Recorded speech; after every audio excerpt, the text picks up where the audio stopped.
Hey everyone, thanks for joining me on another one of my videos. In this one, I'm going to show you how to crochet an alternate version of this granny square based triangular shawl.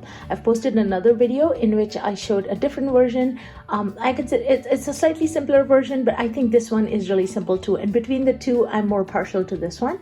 I've provided all the details for this pattern in the description field below. I was actually using it as a stash busting project to use up some of these older skeins that I had in my collection. So I used this Caron Simply Soft ombre, two different colors of ombre, a dark blue and then a gray, as well as white. Not a paid promotion, just wanted to show you exactly the skein I used. I went through several skeins. I think I had a total of about 6 skeins that I used up for this project. It's a fairly big shawl. It's about 3 feet in vertically, like in length, and the width is almost 66 inches across the top part of the triangle. So it kind of goes like that. But we start crocheting it from this middle part here, and then it kind of increases from there, and it ends at this tip. So I pretty much just kept going till I ran out of skeins. And so I'll show you exactly how it's done, and I've provided all the color changes and everything in the description field. So click on the drop down and you'll get the entire pattern. So let's go ahead and get started. So for this demonstration, I'm just going to use these two colors. I know it's not the best contrast between the two, but I want to show you how to do the color changes. It is really super simple. So if you're somebody who's new to crochet or has crocheted a little bit, you can certainly take this project on, because making granny squares is really easy, and this is essentially using the same granny square pattern. So you start off with your slip knot. And I make my slip knot this way. Now for the shawl that I crocheted, I used a size I crochet hook for the yarn that I showed you. I think one size lower, maybe an H might also work. If you want it even looser, then you can go one size higher or one size bigger. All right, you're going to start off by making a chain of 5. So just a simple chain, and 3, 4, and 5. And then you're going to go ahead and slip stitch join it into that very first chain. It doesn't matter where you stick it in that chain, through one loop, through 2 loops. Just put it in that first chain and pull the yarn through both of those loops. And so now we've made our little circle. All right, this is our starting point. Now we're going to go ahead and chain 4. So 1, 2, 3, 4. Now the 4 chains count as the first 3 chains count as a double crochet, and then this one counts as a spacer chain. Now we're going to go ahead and put 3 double crochets into this circle, the first set of 3 double crochets. So go ahead and insert it right into the circle and make 1 double crochet, 2, and 3.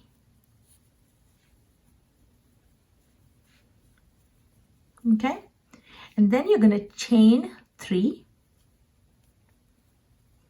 2, 3, and do another set of 3 double crochets into that same circle. So here we go. 1,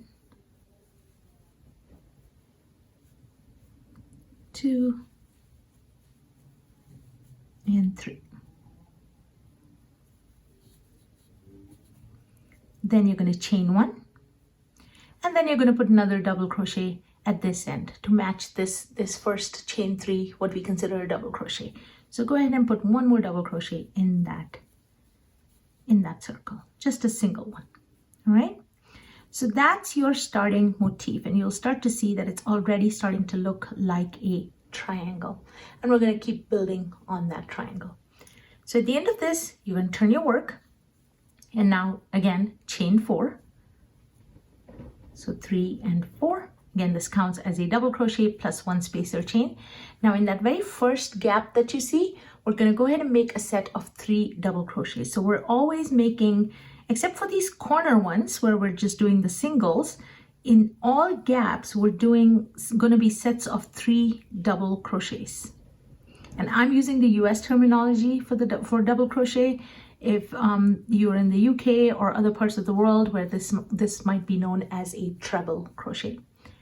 All right, so one set of double crochets, 3 double crochets in that first gap, then chain 1, then this middle gap. Now this middle gap is always going to have 2 sets of double crochets. This is what's going to form the spine of the triangular shawl.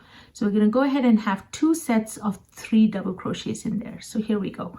1, 2, and 3. And we always space those ones with 3 chains rather than just a single chain. So 1, 2, 3, and another 3 double crochets into that same space.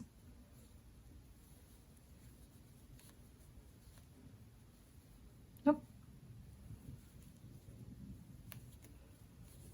This ball doesn't want to get far. He wants to hang with me. All right, stay there.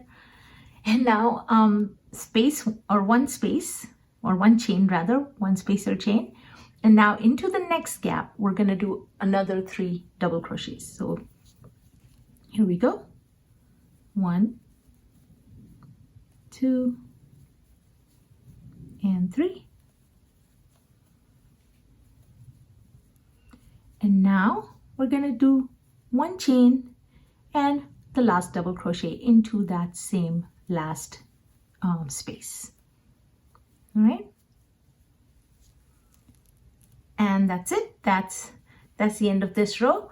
You're going to turn your work, and again the same thing. So now what I'm going to show you is going to be the pattern repeat pretty much throughout. So chain 4 at the start, in the very first gap and all the gaps until you get to this middle part, all of those gaps you're going to be doing 3 double crochets. So 1, 2, and 3. So 3 double crochets into each gap and then chain 1. So here we go. Here's the next gap. 3 double crochets, 2 and 3, and chain 1. You'll keep doing that, doesn't matter how many of these gaps form, until you get to the center. And you can tell which one is the center one because as your work gets bigger, right now it's easy, but perhaps as your work gets bigger, if you think I might not be able to tell, you'll be able to tell because the 2 sets of I'm getting confused. 2 sets of double crochets both come from that same space, right? So when you get to that V point, that's where you know that you're going to need to make 2 sets of 3 double crochets. So go ahead and make your 2 sets. And remember, those ones in the middle are spaced by 3 chains. So 3 double crochets, chain 3, and 3 double crochets.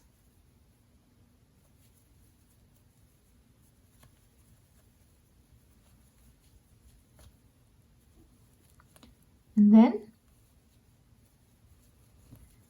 space 1 or chain 1 for that space, and into the next space you'll do 3 double crochets, and any space after that you'll keep putting in those 3 double crochets with a chain in between, with a single chain in between.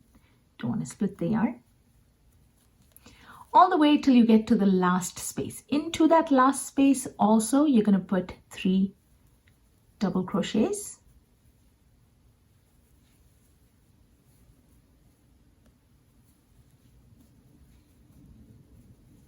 and then chain 1, and then 1 last double crochet into that same space. All right, and then you're going to turn your work and keep doing this. So in this next row, for instance, you'll do 3 double crochets in this first chain. You'll chain 4 first, then you'll do 3 double crochets, chain 1, 3 double crochets, chain 1, 3 double crochets, chain 1 till you get to this middle part, then 3 double crochets, chain 3, 3 double crochets, chain 1, and so on. Now I'm going to show you how to change colors. So let's say you've done the first color and you want to change colors. And I've provided the changes that I did. You can totally use this as your own stash busting project and decide to do changes much quicker. The one thing I will tell you is that you will have ends to weave in at the end, the more changes that you have, which if you don't mind weaving in ends, then it's totally fine. I think, and I did have several ends to weave in, but it wasn't that bad. All right, so to change color, I'm going to finish till this point here, but before I turn my work, and before I make the 4 chains, this is where I'm going to change my color. So I'm just going to take a loop like this and pull it through right here, right? And technically this can count as the first chain, but I just pull this in so that it's hidden, and now I make my 3 or 4 chains. So 1, 2, 3, 4. Okay, and you can move these out of the way if you want. You can take this tail and tie a knot right now, just to kind of keep it in place. You can certainly do that, and later take it out when you have to weave the tails in. And that's it, you've joined your color. So you've put the 4 chains. So that's your first double crochet and a chain. And now you make your set of 3 doubles in this first space. So remember, you still have to make 3 doubles. This doesn't count as part of the 3 doubles, okay? And then chain 1 and 3 doubles, and you'll keep going. And that's it. You'll keep going with that same pattern for how many ever rows you want with this next color. When it comes time to change, try to change them from that same I guess it doesn't matter, whichever end you're at. If you want to change the color, it doesn't matter. The pattern is pretty much entirely reversible. And that's it. That's all you have to do. You keep crocheting this way until you get to the desired length and width that you want. In my case, like I said, I just tried to use up as many skeins as I could. And for this first part, I put about 18 rows, and then I put about 6 of the white, and then I started doing 3s. So 3 rows with one color, 3 with the white, 3 with the gray, 3 with the white, on and on till the end. And at the end, I ended with 3 rows of the blue. And that was it. After you're done, you will weave these ends in. You can use your crochet hook itself to weave the ends in, but I find it easier to just take a tapestry needle through. I don't have one right here with me right now, but always leave a long enough tail, about 4 to 6 inches, and then put it through in a tapestry needle, and then just kind of weave it through a few little stitches here, or not stitches, but a few of these little ridges and things like that. If you weave it in there and then you can snip it, those tails won't come out. So that's it, super simple. I hope you give this one a try. Again, this is just a simple traditional granny square pattern that you can modify or change depending on how you want to do it.